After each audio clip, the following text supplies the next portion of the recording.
Are we live? There we go. Hi, everybody. Welcome back to Carnivore Sunday School. We have a special guest every week, and this week is my friend, Robin. I met Robin in person, spent a lot of time with Robin online. I've popped into a lot of Robin's live videos. She does a lot of live streams. I checked you out, Robin. And she's better known as the Carnivorous Grandma. She brings wisdom and life experience and real world perspective to the carnivore way of eating, showing that it's never too late to reclaim your health. And her story resonates with so many because it's honest and grounded and inspiring. And we're grateful to have you with us today, Robin. How you doing? I am doing well. I'm so thankful to be back with you guys again. It's wonderful to see you all, and I definitely appreciate the invite.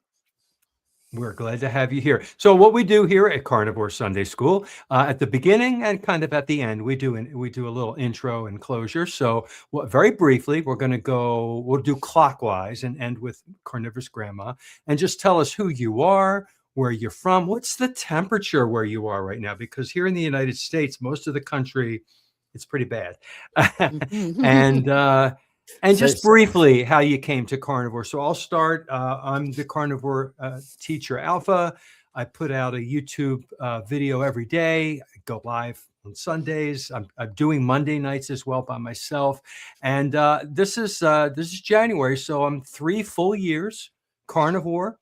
I was ketovore before that, and keto, and I lost weight. I lost my lower back inflammation pain. My AFib went into remission. My teeth, my gums, my eyes, my skin, everything improved, and just so many amazing benefits when you get out of your body's way and you stop the toxic inputs, which is starch, sugar, and seed oils, and plant toxins, and you let the body do what it knows how to do, and that's heal from the inside out. And that's my message, and I believe everybody else's message here, about the carnivore way of eating. It's the proper human way of eating. And so I'm so excited to continuously explain this to anybody who is looking or wants to hear the message, because it's very individual too. Everybody does it differently, and it's nuanced, and that's why we have all these cool people telling us their angle from their lens, how carnivore has helped them. And some people's stories are just miraculous and amazing. So I'll leave it there. We'll go to George, who has an amazing story himself. okay, my name is George. I'm from England, the southwest of England in Somerset. I'm 60 years of age now, and I weigh what I did when I was 18 years old on my 18th birthday. I am a formerly morbid obese type 2 diabetic. There's the evidence. As you can see, that is the difference in me. That's from 293 pounds to 170 pounds. So carnivore works, folks. So yeah, what John said. And just a brief cultural note today. Today is the 25th of January, and that is Burns Night here in the UK, which is a Scottish celebration.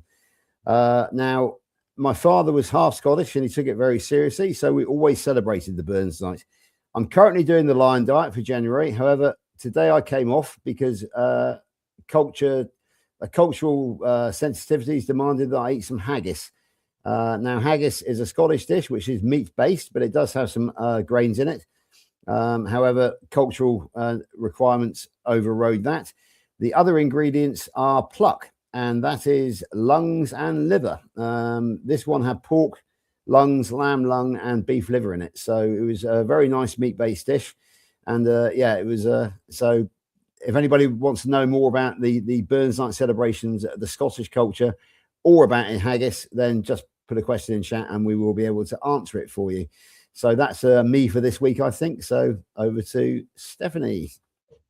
Hello. Yeah, well, I'm very familiar with the Burns Night haggis, as I went to university in Edinburgh in Scotland and lived there for over 15 years. And so I had a lot of haggis and really enjoyed it. I'm Stephanie Taylor, school secretary, and I'll be here talking to you in the comments. And I'm at Happy Sexy Health, and like John and George and Robin, who you're going to hear from today, I had a big health transformation when I went carnivore.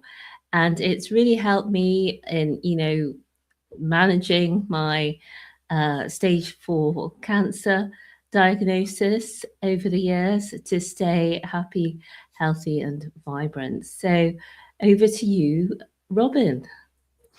Well, hello, everybody. My name is Robin Heron, and I am your carnivorous grandma. I'm so honored to be here with this. I was just sitting here thinking about this worldwide movement and how we got people from all over on this call. It's just so super exciting to me.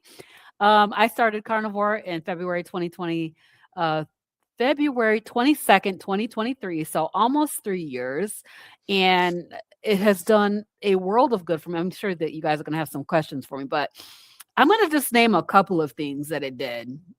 The first one was that it healed me of my chronic, severe, debilitating anxiety. I was I was like, debilitated. I couldn't go out of the house. I couldn't drive my car. It was just really, really terrible. And I can talk more about that later if you like. But I don't have that problem anymore. The racing thoughts that I had, the food obsession, completely just gone. And then the second thing is my facial and hand eczema. Like, if you have eczema, you need to be trying this way of eating. And so I know that a lot of people deal with skin conditions, psoriasis, eczema, and things like that. And I'll probably, if I get a chance, I'll show you guys some pictures of how my skin was. It was, I mean, that was a secondarily debilitating thing for me, was that I wore a lot of makeup. I tried to cover it up because it was just really bad, and my hands looked like hamburger meat. You know what that looks like. And so Carnivore has done a lot of things in addition to that, but those are the top two. So I'm excited to be here tonight and to talk with you guys at Carnivore Sunday School. Great. Thank you so much for joining us. So let's get right into it. We'll start with the first one that you mentioned. I remember you telling me this before, but let's go into detail. What was it that you were experiencing anxiety-wise? A lot of us can relate to anxiety and stress, but what were you dealing with where you couldn't go out of the house? How long did this last? Was this like a large portion of your life leading up to Carnivore?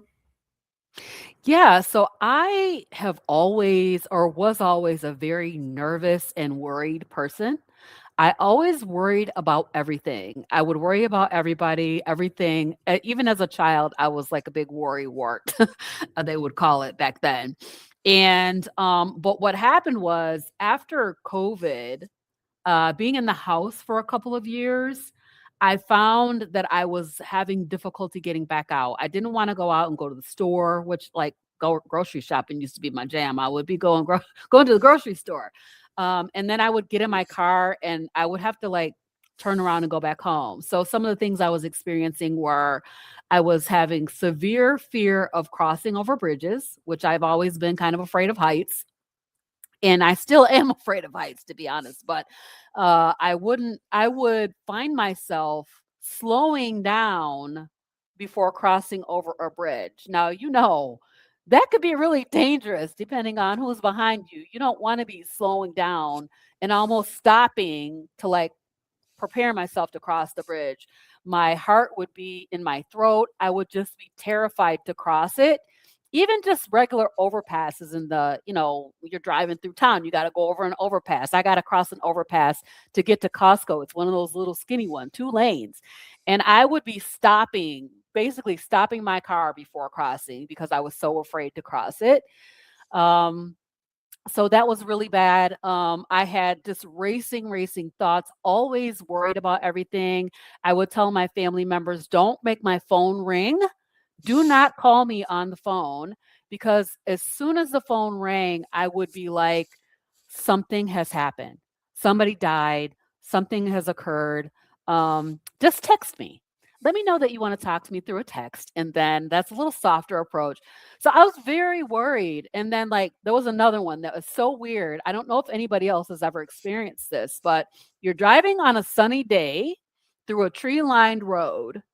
And what are the trees doing? They're casting shadows on the road, right? Everybody has seen this while you're driving. I would be so freaked out by those shadows that I would have to go home Like, lay down, take some rest. It was very, very debilitating. I had to ask my doctor for medication. She put me on Zoloft, which if you've ever been on Zoloft, you know it dulls you out. You just, I mean, you feel kind of bland on that.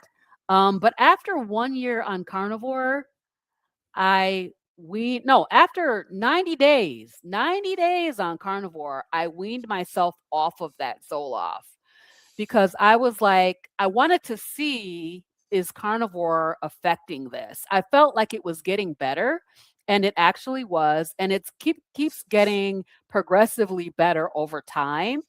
Um, and there are certain things that I can do that will bring that back. Like I added some mint one time. That was a terrible idea because that anxiety came raging back. So there are certain different foods and stuff like that that I have tried that have caused my anxiety to really rebound.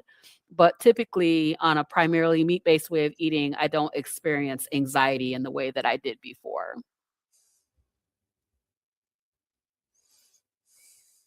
So the bridge crossing is common. I know a lot of people that have that.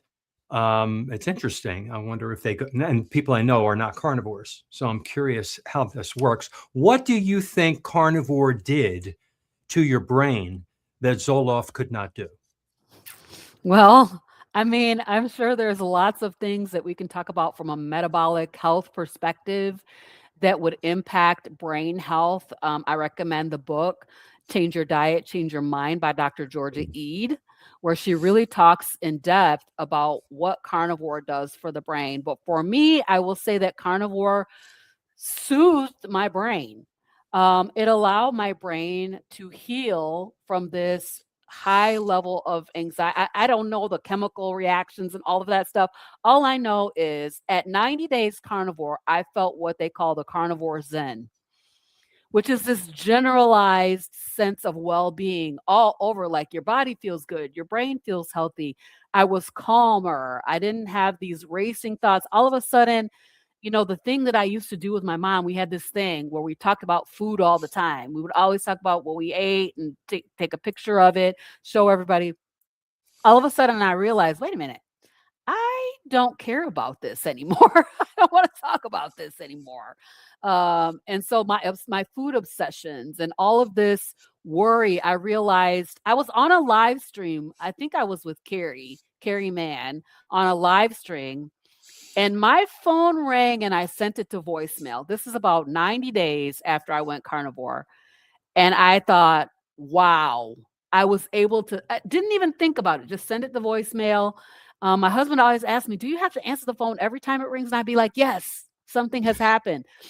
And so I sent that call to voicemail and didn't even think twice about it. And that was a huge milestone for me. I would never send a call to voicemail, ever. So yeah, it soothed my brain. The meat soothed my brain and allowed it to heal. So the fatty acids, the ketones, everything that Dr. Georgia E. talks about in that amazing book, that wonderful book that I've read twice. I want to read it again. Every single chapter, just you have aha moments like, wow, that makes so much sense. I have the Carnivore Zen too, the calm. It's amazing. Big difference. I was raised in a very emotional, energetic, hyper Italian family. And I responded that way to everything in my life. I was always like on, ready to go and fight the fight. And I was always in fight or flight mode, it felt like. Yes. And carnivore has calmed me down. And here's the thing, other people tell me I have calmed down. They're so I can see how that helped you, whatever that is. And I know other people have talked about this carnivore calm as well. George. Yes, I'm going to say this. I just want to say this. Sorry, you guys, before I jump in, but I want to say this because I was on keto for, I'm going to call it 10 years, 5 years of keto. So I knew about ketogenic diets, ketosis, and, those fatty acids that, oxidizing, burning fat for fuel. I knew about that, but it never, ever, ever healed my brain. Okay.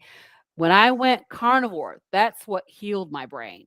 So just being in ketosis didn't do it. It was the meat only that soothed my brain and allowed it to heal. The removal of the plant toxins, I bet, Exactly. because Mhm. that's what you did. You That's what I did. removed. Yeah. Oh, sorry. Go ahead, guys. Go ahead. No, I was just I don't want to do all the talking. George, did you have, or Steph, did you have any comments Yeah, on this particular topic? I do, because I really love that book as well, because it's reviving in a modern setting with modern research, i.e., recent research, what has been known for well over 100 years and also documented in the research is how that the fatty meat specifically heals the brain. And it was used, as we know, to treat both type 1 and type 2 diabetes at the time. For type 1, it was the only way of being able to keep people alive for a little bit longer. You know, we have to remember that these were deadly, that this was a deadly condition back in the day, 100 years ago. And then when it was used, the same therapeutic ketosis diet for epilepsy in children before there were drugs for it to treat it. I wasn't aware, because when I used to hear about ketosis being used, I was thinking of, you know, what you see in the pictures, meat and veg, basically. That's the foods that I thought they were feeding these kids when they were talking about the therapeutic ketogenic diet. But actually, what they were talking about, going back through, it was either that book or maybe it was another book that I've read that went into actually what did the children eat? And the children were eating fatty meat, and it had to be a specific ratio of fats to protein. So the fat was as important as the meat. And all of this information is essentially lost in terms of what's being used on an everyday basis. If you go in and ask, is there anything I can do to help my epileptic child, or is there anything I can do to help myself with epilepsy? All of this information is lost. So I'm so grateful that Dr. Georgia Eade and others who are also mentioned in the book, and there's lots of different research, really show the power of this diet. But it is very specific, the diet they're talking about. And as you said, John, it is a plant-free version that was used. Yeah, absolutely. Yeah, just to pick up on that, then what Steph's talking about is forgotten knowledge, stuff that we knew that has been lost over the mists of time. I can confirm that it was Dr. Russell Wilder of the Mayo Clinic who first termed the word ketogenic back in the 1920s, and that was specifically to treat epilepsy in children. Until in about the 1930s, the first anti-seizure drug came along, and that knowledge then became forgotten because everybody turned to pharmaceuticals as a solution to epilepsy in children, until we came along, and we suddenly dug it up again, and we started researching it. As you know, I'm the carnivore historian, some people call me, so I had to research where the term ketogenic came from. Dr. Russell Wilder in the 1920s in the Mayo Clinic. So there's a little bit of history for you there. And on the other note, yeah, I am irritatingly happy all the time these days. My anxiety about the future has gone. I used to worry really about homelessness and various other things. I wasn't working all the time. Now I take each day at a time. Possibly our great friend Dr. Kiltz has had something to do with that, because he believes in having faith, trusting the process. The past is history, the future is a mystery, and today is a gift. And you live for today. And I don't plan ahead like I used to. I do make plans for the future, but I don't worry about those plans at all. And I know that each day will take care of itself. Our great friend Grandma, who's in the crowd tonight, wrote a song called Another Dawn, and I'm grateful for every dawn that I wake up, because it's I greet the day with the gratitude attitude, as Dr. Kiltz would say. I live for the day. Tomorrow will take care of itself. I'm very irritatingly happy most of the time now, and so yeah, that is a massive anxiety. The stress and anxiety have gone, and it's as Robin will tell you, because I was on in her chat last night. I'm always looking for the fun in carnivore as well. Dr. Kiltz has the rule of F's, and I don't think we put fun in there. I'll have to speak to him about that, because he has faith, fat, fasting, fitness, and fertility. And there is another F there, which we can substitute for fertility, which we can't use on YouTube. But of course, there is also fuel. There is, yeah, absolutely, Robin. Yeah, he actually said it once by accident. Anyway, we won't go into that. Yeah, and there's also fun. There's fuel. Fat is fuel. And the other big one, of course, is freedom, because Carnivore gives you freedom from health anxieties, gives you freedom from morbid obesity, from type 2 diabetes, and it's given me freedom from anxiety. So, yeah, that's my little take on what my mental health is like after being carnivore now for nearly, well, actually, yeah, my journey. I'm coming up to nearly 4 years on my journey, which started low carb keto and then morphed into carnivore. I always take my journey back to the March the 1st of 22, when I was diagnosed with type 2 diabetes. So there we go. That's my take. Okay. Can you? I love what Stephanie said about the fat, because we know carnivore as a high fat, moderate protein health protocol, right? And so we always think about losing weight, but high fat is the key. And I really believe that the fatty meat is what really, really works on the brain, and making your brain healthier. And so I think people are afraid of fat. Of course, we have been taught and trained to be afraid of fat. But that high fat really, really is the thing that makes all the difference in all of these, many disease states. So I say, don't fear the fat. Go ahead. And I mean, I really feel like the fat is the thing that did it. And even I, coming into this, was like, coming out of all this dieting and stuff, just the mentality of eating fat was so different.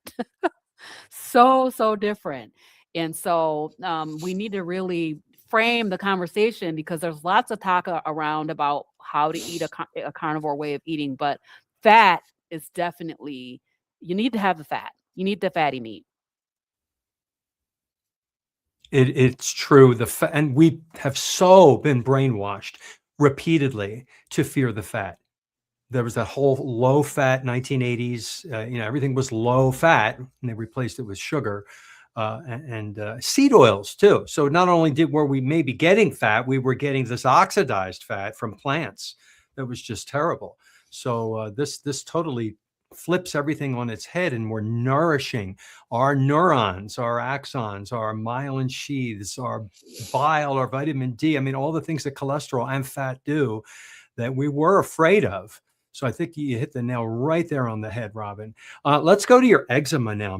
I'm so curious, because I don't want to bring up any names, but I have some relatives in my family that are suffering from this, and they're not carnivore or low carb or keto or anything, and they don't want to listen to me.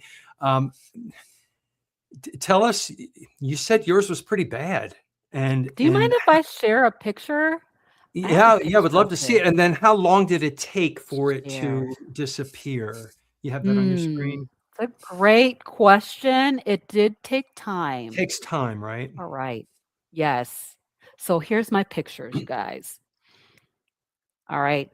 I suffered with chronic eczema all of my life and allergies.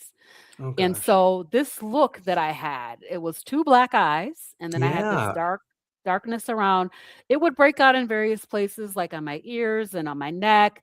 A lot of people, like when you see kids and stuff, they have this really, really nasty eczema in the folds of their elbows and behind their knees, around the neck. And then if you look at the hand eczema, this is called dyshydrotic eczema, and my hands would just blister up. The skin would slough off. And when I say my hands look like hamburger meat, my hands look like hamburger meat. Wow. I went to many, many doctors for this. Finally, I found this stuff called concealer. And I started covering it up with a lot of concealer. I even became a makeup consultant, because I didn't want to have to pay for all that makeup that I had to wear to cover this up. It was really, really nasty. So, and you can see there, I had a bout of it on my feet. It was just really bad, debilitating. And so, how long did it take to clear this up? Yeah. I will say that for the face eczema, it probably took about 9 months to a year to clear that up. Hmm. But what I noticed right away was I used to use this cream on my face every single day. It was a lotion that I used every day, a couple times a day. I noticed, like, because I started in February, that spring, I noticed a couple things. I wasn't taking any allergy pills at all, which had been taking twice a day. And I stopped using this cream just naturally. I wasn't even thinking about it.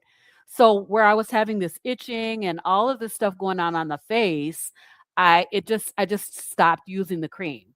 And so that was kind of interesting, but it took probably 9 months. If I look back at my videos from back then, I can see little shades of it like at 6 months still. Um, but at 9 months, the face eczema was pretty much cleared up. I think within a year, it was totally gone from the face. Now, if I eat certain foods, it will come back flaring up. The hand eczema, on the other hand, has taken longer. I still get bouts with this. Hmm. I come to find out that my hand eczema is exacerbated by dairy. So cheese, I was a cheese lover. Hmm. Ate cheese almost every single day, even when I went carnivore. Love cheese, you guys. Cheese does not love me. The heavy cream in the coffee, I was using that every day. Sour cream, I was dipping. Like as a carnivore, you don't have that many sauces that you're going to be dipping into, right? So I was dipping into sour cream. I was having cream cheese and, making soups and stuff with cream cheese. All of that stuff caused my hand eczema to flare up. So if I get something that has that dairy, now I can tolerate a little bit of butter, but if I get dairy in this way, Uh-oh. it's problematic. I can't tolerate it, and it causes the hand eczema to flare up. Interesting. Did this hand eczema that I'm looking at, that it looks yellow on the picture here, or brown, I see that it's unsightly. Was it sensitive or painful Yeah, it on the skin was. when you grabbed and Yes. used it? And It wow. was. I would hold my hands. I don't know if you guys can see me, but I would hold my hands like this all the time. And I I would just see. kind of hold them at my waist because I was afraid to touch anything that looks infected. And in fact, it was infected Wow. because you can't touch anything. I tried the cotton gloves. They recommend, people who have hand eczema to wear cotton gloves. And I tried that. It would just stick to the hands would stick to the inside of the cotton glove. It was really, really, really bad. And in fact, it was so bad that I lost my fingerprints because my hand, they just it goes through this cycle of drying and flaking and peeling and blistering. And I mean, it has a whole process that it goes through. It did it so much that when I went to go be fingerprinted to travel out of the country, they could not lift a good fingerprint Wow. on me. And what they told me was, we can't get a print on you. Hmm. And so I was like, okay, I don't know what to tell you. My fingers are here, we're here to be fingerprinted. So it was just really, it was really tough. So hand eczema, dyshydrotic eczema, exacerbated by dairy, and also seed oils. If I get something that has a seed oils, my hands may blister.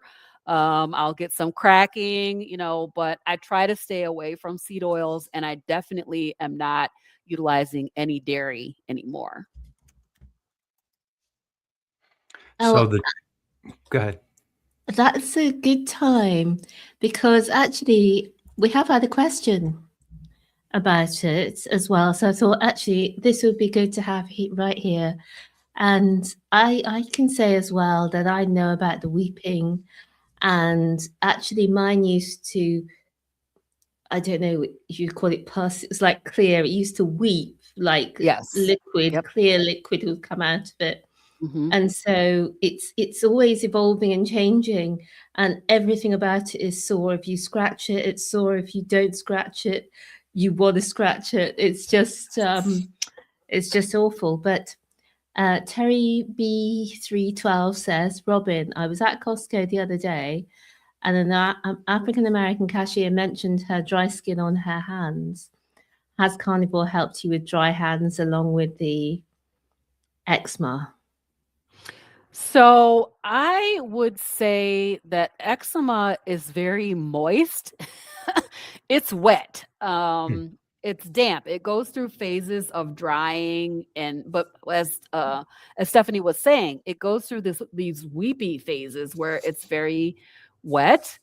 And so for dry skin, I recommend tallow to place on your skin as a topical ointment type of a thing. There's lots of great companies out here that are doing it. I definitely recommend Emma Mann's Compassionate Carnivore products. She has the best products I feel that I've ever tried on the market so far.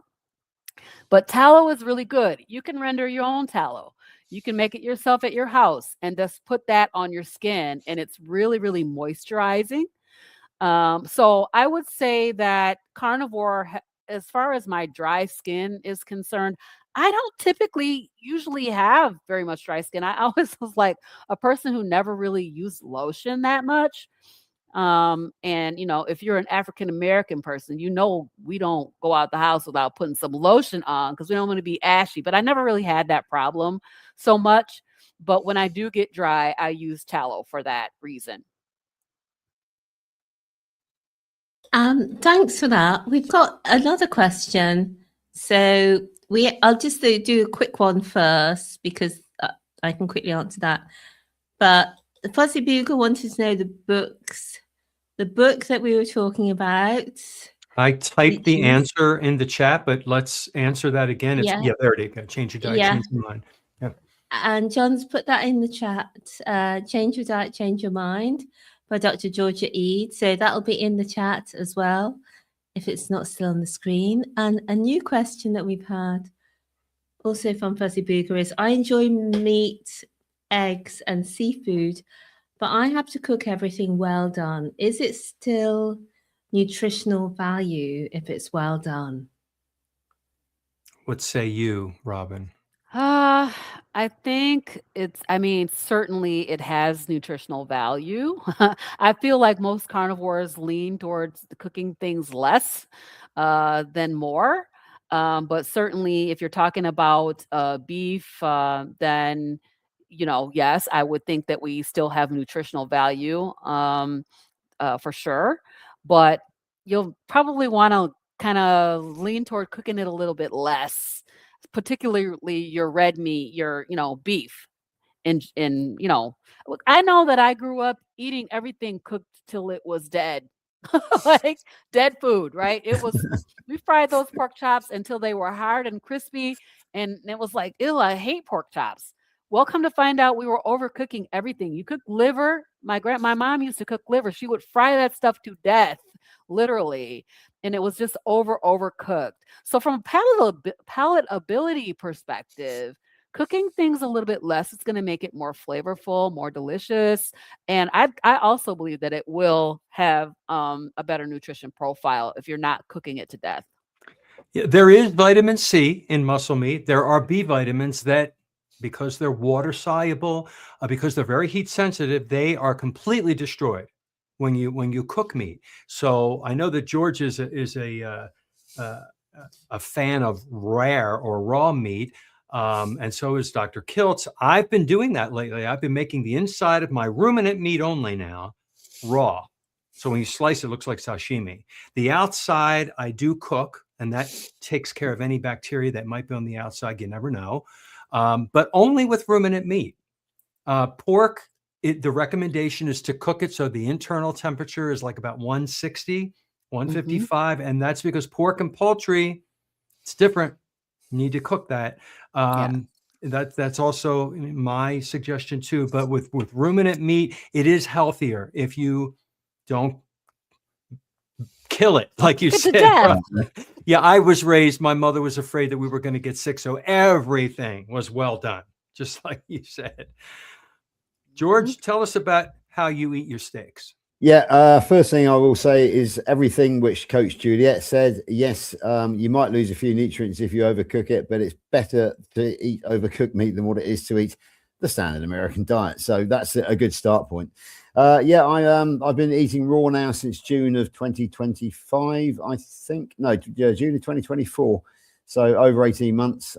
It started off as a sort of to support my friend who's going to eat raw.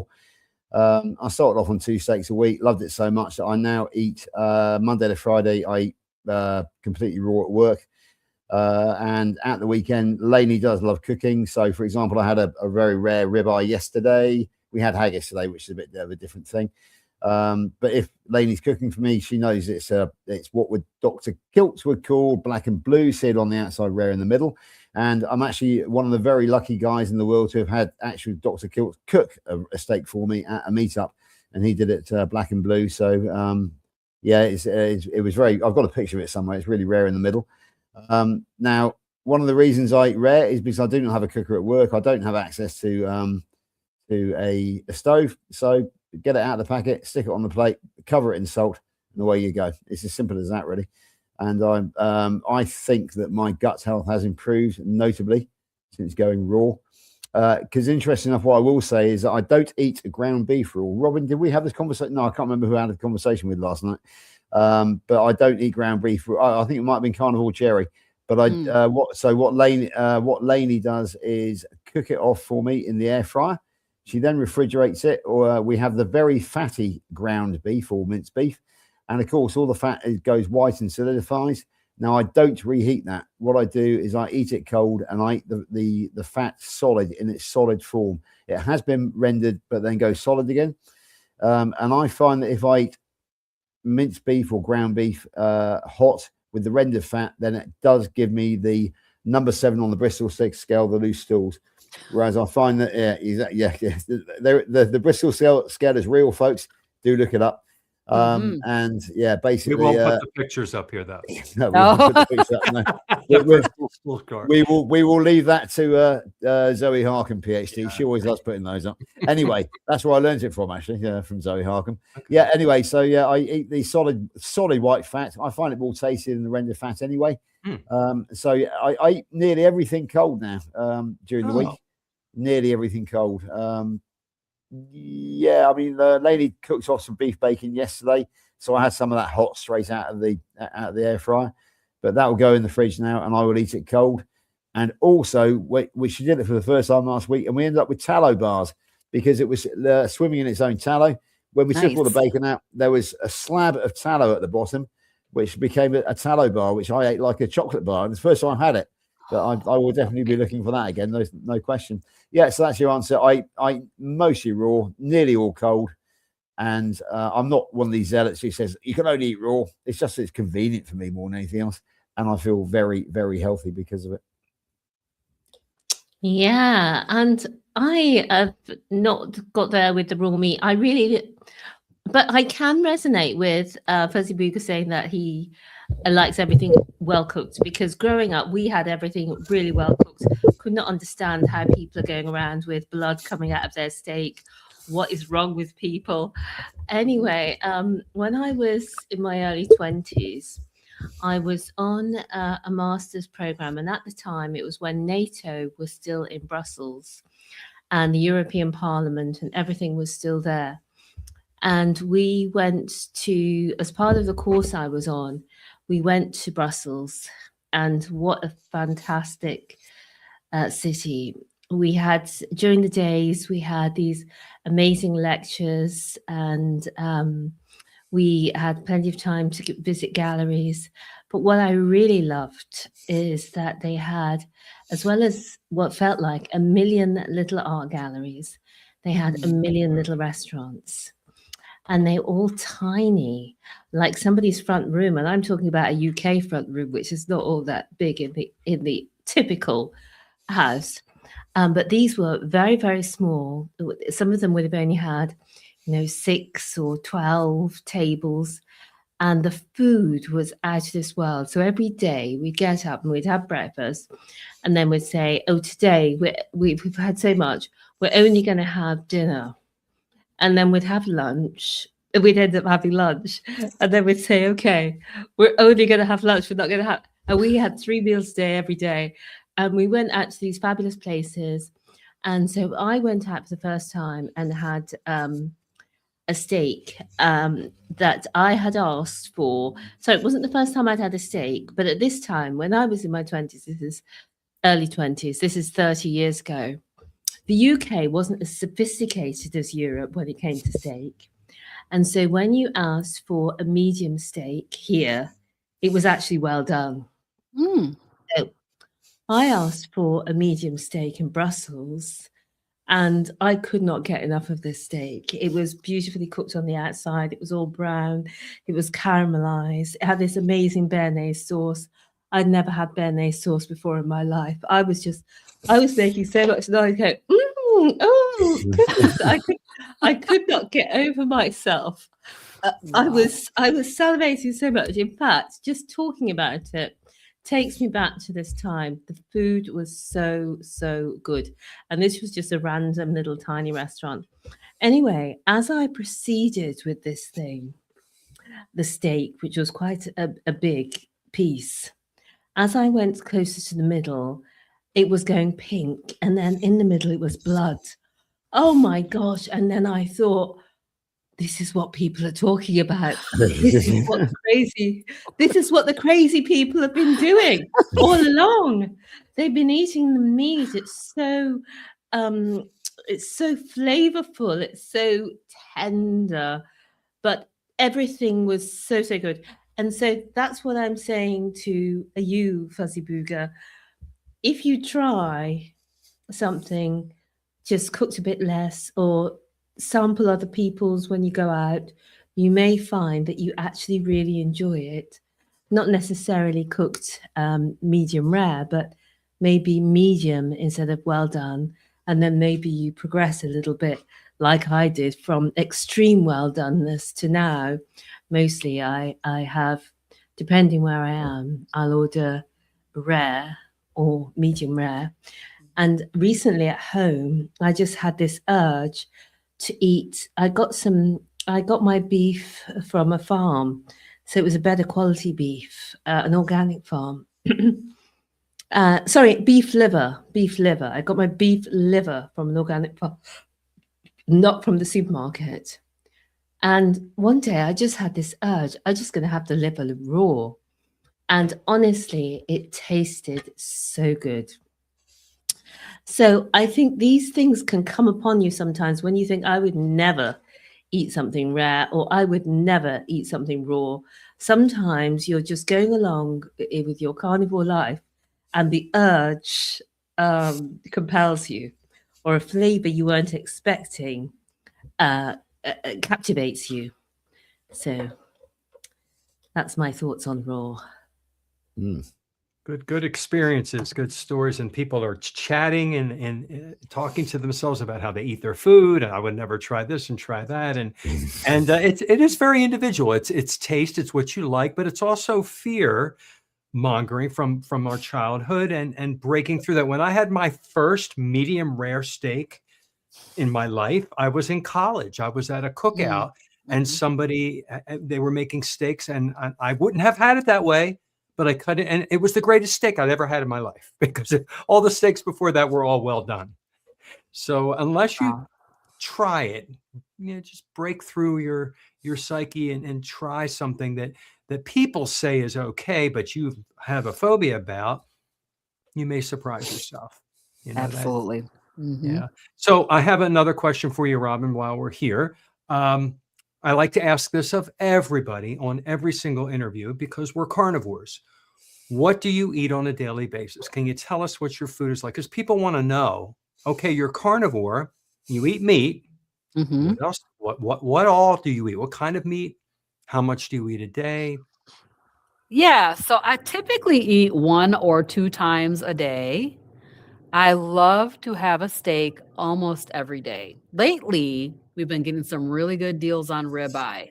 So I've been having a ribeye almost every single day, and it has been divine. I love ribeye, but I also love chuck roast. I usually will sear it and then put it in the pressure cooker for an hour. It comes out absolutely perfect. I put a stick of butter on top of it, and no water. So, so, so, so good. Absolutely delicious. A lot of ground beef. I think a lot of carnivores eat ground beef because it's economical. I probably can eat a pound and a half of ground beef at a sitting. And then I can eat a whole 16 to 18-ounce ribeye by myself in a meal. I like shrimp. Um, I like to eat burger patties. Sometimes I do eat out. Sometimes I will grab the fast food burger patties, but mainly I like to cook at and eat at home because I do eat a lot out a lot. Don't get me wrong. I do because it's just, my husband and myself. Now I got these grandkids in here, but it was just him and I. So we eat out a lot. But I like to eat at home because I like to know what's in my food. I like to know that there's no seed oil in it. I want to know that it's not seasoned with anything that I don't tolerate. So I do use some Redmond's real seasoned salt. And I have experimented with that. I don't have any issues with it. But I have really cut down on other types of spices.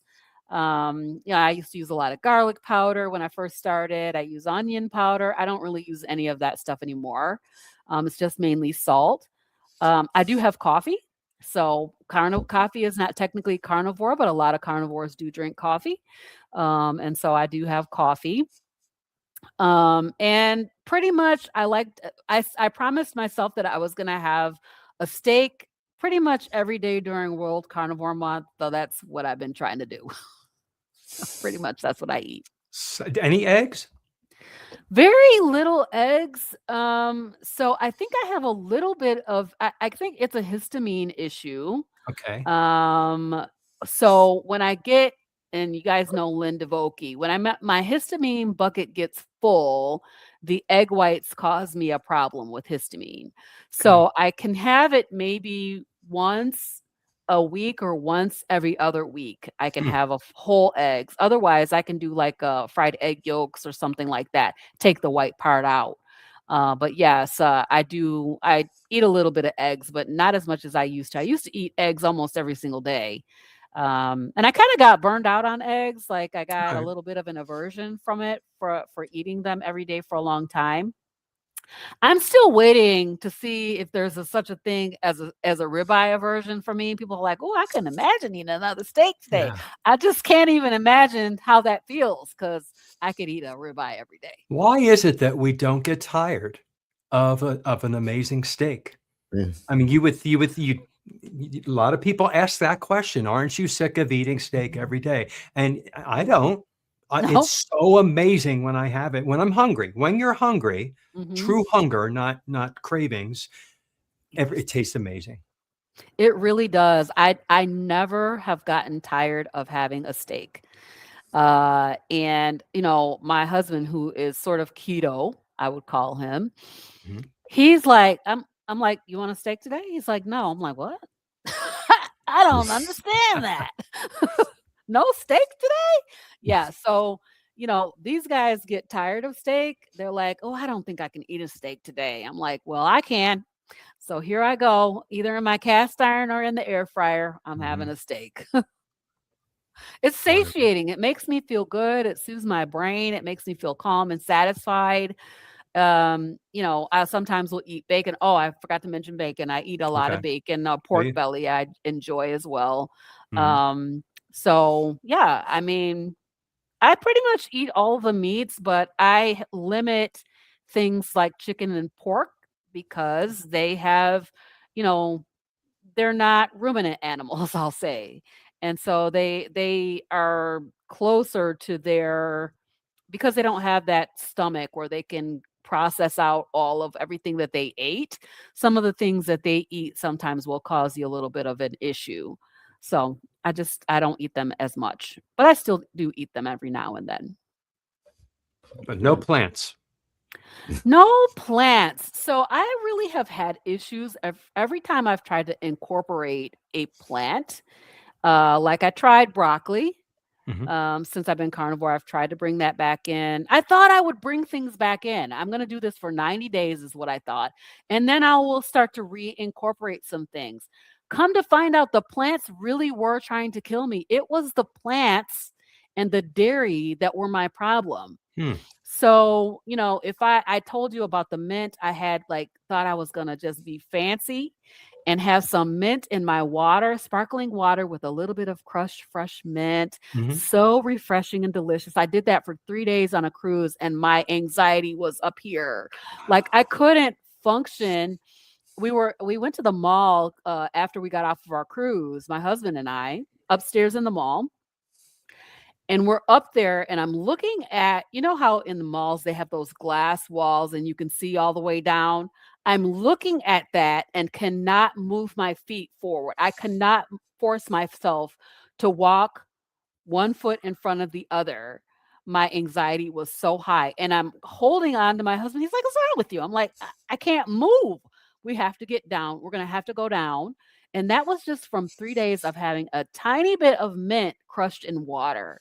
So it's not worth it to me. It's not worth it. I don't want to experiment with anxiety. That's not something that I'm willing to bring back into my life, to practice eating plants.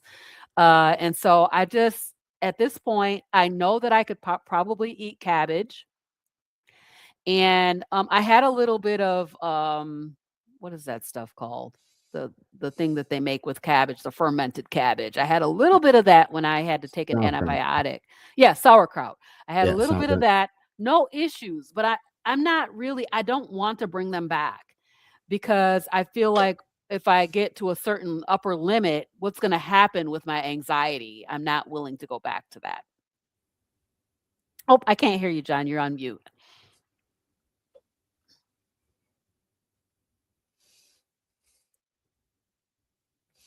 Oh, John's still muted. John's away. Can we just did I see a question about something to do with the cat, Steph? Did he pick that question up? Oh yes, sorry.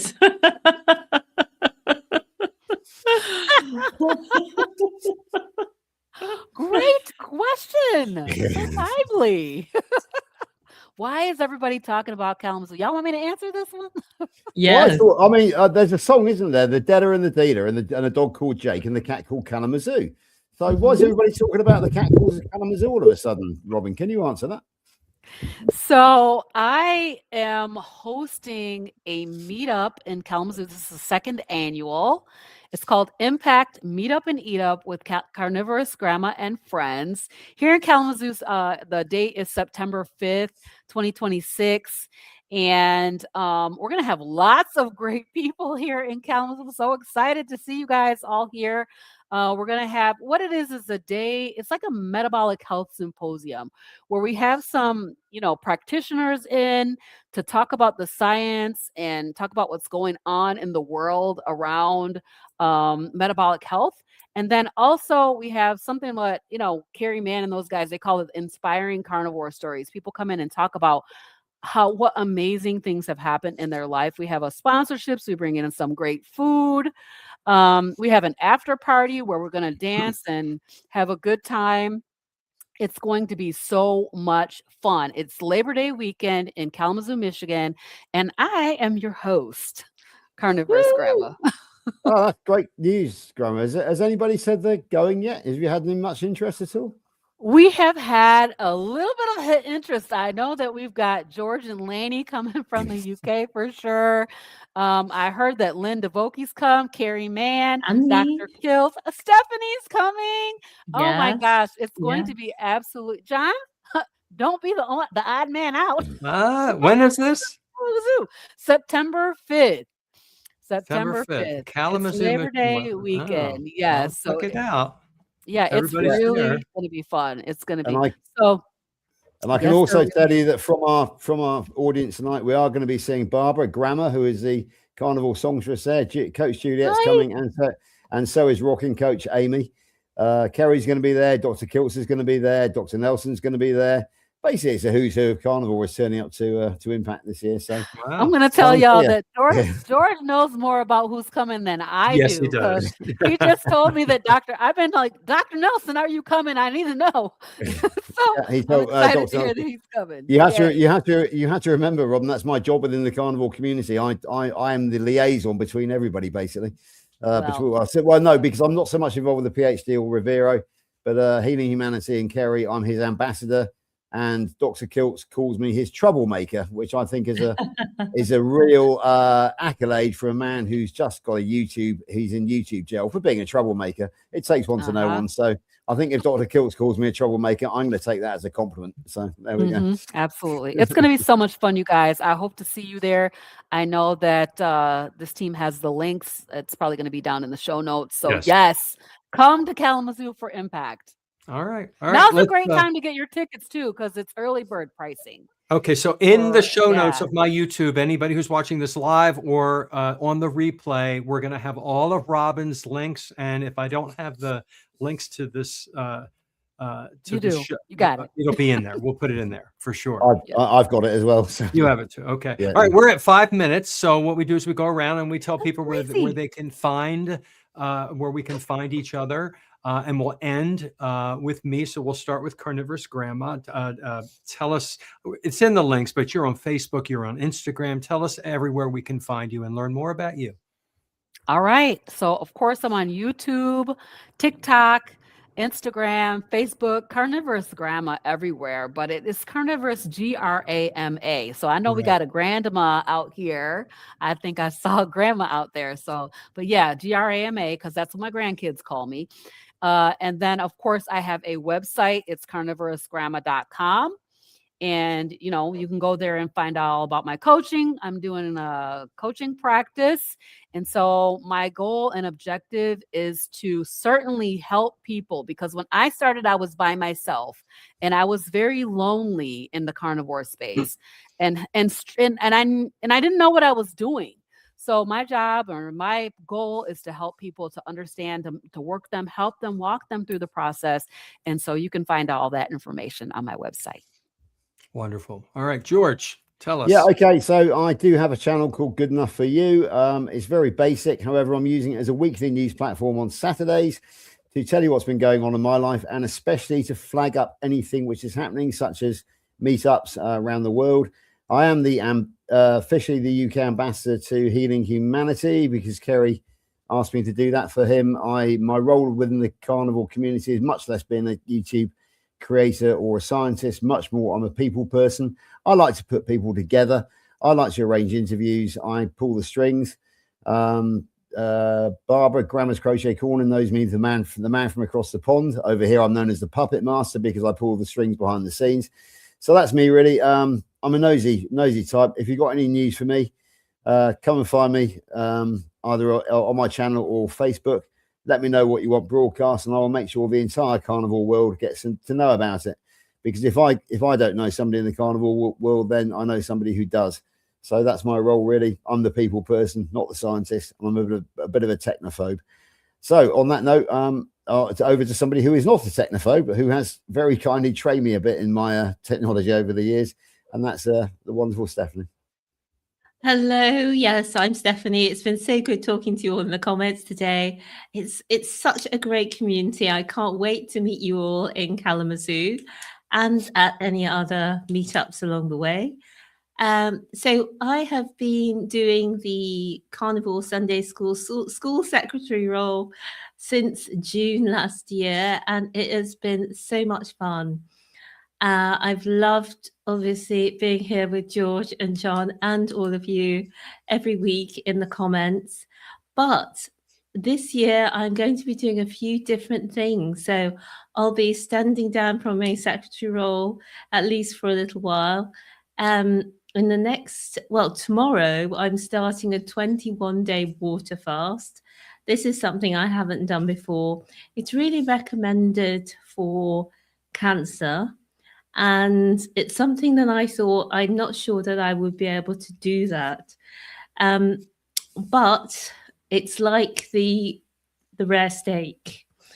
It's something I thought I wouldn't like, I wouldn't be able to do. I had a lot of thoughts about, and then I ended up trying it by accident and finding out it was delicious. So I've coached myself into thinking, what if this is easy? Or it's certainly simple. And so I'm going to be doing the 21-day water fast. and I'll be doing it on my Instagram at Happy Sexy Health. I'll be reporting in once a day.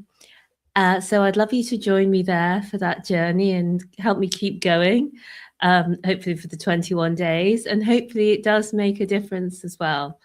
And that whatever those processes that the body goes through with autophagy and so on really help for healing from the cancer.